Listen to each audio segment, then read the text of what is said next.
حجاج بن یوسف کے بارے میں سوال کیا ہے کہ کیا انہوں نے مرتے وقت توبہ کی؟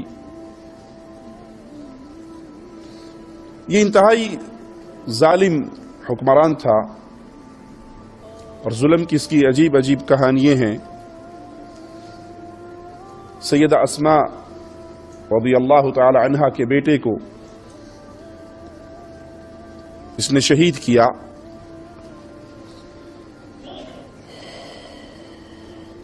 اس کے بارے میں تاریخ میں بڑا عجیب قصہ آتا ہے کہ یہ ایک دفعہ دریا میں گر گیا تو گزرنے والے نے دیکھا کہ حجاج بن یوسف دریا میں گرا ہوا ہے، تو چھلانگ لگائی اور اسے دریا سے نکالنے کی کوشش کرنے لگا۔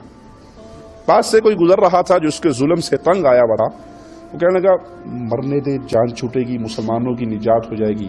کہا تو بھی سچ کہتا ہے اور میں بھی سچ کر رہا ہوں، جو میں کر رہا ہوں وہ بھی ٹھیک ہے، وہ بھی غلط نہیں کر رہا۔ میں کہتا ہوں اگر اس نے مرنا ہے تو مرے، لیکن پانی میں ڈوب کے نہ مرے، باہر نکل کے مرے، کیونکہ جو پانی میں ڈوب کے مرتا ہے اسے شہید کا درجہ مل جاتا ہے۔ تو اس نے ظلم بڑے کیے ہیں، یہ باہر آ کے مرے، پانی میں ڈوب کے نہ مرے۔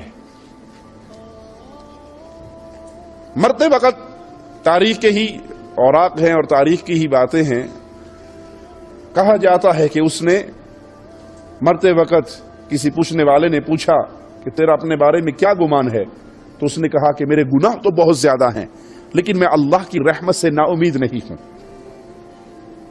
میرے گناہ بہت زیادہ ہیں لیکن میں اللہ کی رحمت سے نا امید نہیں ہوں۔ اس کا معاملہ اس کے اللہ کے ساتھ ہے، واللہ اعلم۔